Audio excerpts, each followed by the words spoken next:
अस्सलाम वालेकुम दोस्तों, आज मैं आपके लिए गर्मियों के लिए बहुत ही ठंडा ठार सा मज़ेदार सा ताकत से भरपूर एक एनर्जेटिक ड्रिंक बनाने की रेसिपी लाई हूँ। ये कोई ऐसा वैसा ड्रिंक नहीं है बल्कि आपके सेहत के ख़जाने की चाबी है। ताकत तो पहुँचाएगा ही मैदे जिगर को, लेकिन ठंडक के लिए बहुत ही बेहतरीन कमाल का ड्रिंक है ये। तो इसे बनाने के लिए जो चीज़ हम इस्तेमाल करेंगे ये बहुत ही सस्ती सी चीज़ है। ये बहुत आसानी से पंसार की शॉप से मिल जाती है। और यकीन माने 100 रुपए की आप अगर एक बार ये ख़रीद लेंगे तो आप इसे पूरी गर्मियों तक इस्तेमाल कर सकते हैं। तो यहाँ पर जो चीज़ का मैंने आपसे ज़िक्र किया है आप देख सकते हैं मेरे पास है गोंद कतीरा। गोंद कतीरा की तासीर बहुत ज़्यादा ठंडी होती है। हम जो गर्मियों के मौसम में इस्तेमाल करते हैं वो कीकर गोंद होता है, वो अलग होता है, उसमें शाइनिंग होती है, एक चमक होती है।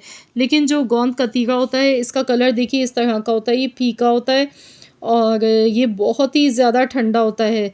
स्पेशली इस मौसम के लिए ये बहुत ही फ़ायदेमंद है, मैदे जिगर को ये ठंडक पहुँचा। तो बस आपने पंसार की शॉप पर जाना है और कहना है कि गोंद कतीरा दे दें। आपने ध्यान से देखना है गोंद कतीरा इसी शक्ल का होता है और ये बहुत सारा हो जाता है फूलने के बाद, तो आपने इसे पानी में भिगोना है। मैंने यहाँ पर एक छोटा चम्मच लिया था, 3 से 4 टुकड़े ही लिए गोंद कतीरा के और मैंने इसमें 1 कप भर के पानी शामिल कर दिया। अब इसे 4 घंटे के लिए हम ऐसे ही रख देंगे।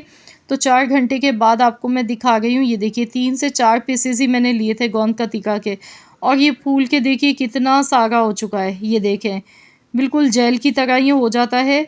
ये हड्डियों जोड़ों को मजबूत करता है, बहुत ही ज़्यादा ये ताकतवर होता है, जिस्म में एनर्जी को बहाल कर देता है, वीकनेस कमज़ोरी को ये दूर करता है, जिस्मानी कमज़ोरी से दूर हो जाती है और ये बहुत ही ज़्यादा ठंडा होता है, इसलिए मैदे जिगर में ये ठंडक पहुंचाता है। तो गर्मियों में इसका इस्तेमाल ज़रूर करना चाहिए। इसे हम लस्सी में भी इस्तेमाल कर सकते हैं। मैंने कुछ दिन पहले एक रेसिपी शेयर की थी तो मैंने लस्सी में इस्तेमाल किया था, दही के साथ इसे मिक्स किया था। लेकिन आज मैं इसे दूसरा तरीका आप लोगों के साथ इसका शेयर कर रही हूँ। तो ये भी बहुत ही ज़बरदस्त सा ड्रिंक हमारा बनके तैयार होगा, बहुत ही हेल्दी रहेगा, स्पेशली इस सीज़न के लिए। तो आप देख सकते हैं गोंद कतीरा फूलने के बाद इस तरह का हो जाता है। 3 से 4 घंटे के लिए आपने इसे भिगोकर लाज़मी रखना है, तो ये फूल जाता है और इतना सारा हो जाता है। तो यहाँ पर अब हमने करना क्या है, 1 गिलास मैं बना गई हूँ। 1 गिलास बनाने के लिए 1 चम्मच भर के आपने ले लेना है गोंद कतीरा। बाकी जो बचेगा उसे हम फ्रिज में रख देंगे।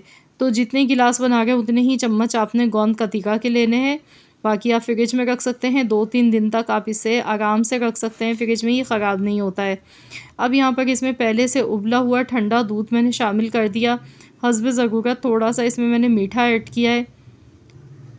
थोड़ा सा मैं क्विज़ शरबत डाल गई हूँ, या फिर आप इसमें रूह अफ़ज़ा नौरस भी डाल सकते हैं, जो भी शरबत आपको पसंद हो। इससे इसका फ्लेवर बहुत ही अच्छा लगता है। तो गर्मियों के मौसम में क्विज़ का वैसे ही फ्लेवर बहुत ही मज़े का लगता है। तो मैंने इसे अच्छी तरह से ब्लेंड कर लिया। तो चलिए इसे निकाल लेते हैं। आप इसमें आइस क्यूब्स भी डाल सकते हैं, लेकिन मैंने जो दूध इस्तेमाल किया है ये पहले से ही फ्रिज का रखा हुआ ठंडा दूध था, तो इसीलिए मैंने इसमें बर्फ़ नहीं डाली है। और आप देख सकते हैं कैसे झटपट से ये बन के तैयार हो गया। 1 गिलास दिन में ये काफ़ी रहता है। 1 गिलास आप बनाकर ये पी लें। इसको पीने से आपकी मैदे जिगर की गर्मी ख़त्म हो जाएगी। हाथ पैरों में अगर जलन होती है या फिर आपको गर्मी की वजह से बहुत ही ज़्यादा पसीने आते हैं, एनर्जी लेवल आपका काफ़ी ज़्यादा डाउन हो जाता है, तो ये 1 गिलास पीते के साथ ही जिस्म में चुस्ती आएगी, जिस्म तरोताज़ा हो जाता है और बहुत ही ज़्यादा राहत मिलती है, इसको पीने से सुकून मिलता है। तो आप लोग ज़रूर मेरी इस रेसिपी को ट्राई करें, अपना फ़ीडबैक मेरे साथ ज़रूर शेयर कीजिएगा। अगर आज की ये वीडियो पसंद आई है तो इसे लाइक कर दें, शेयर कर दें।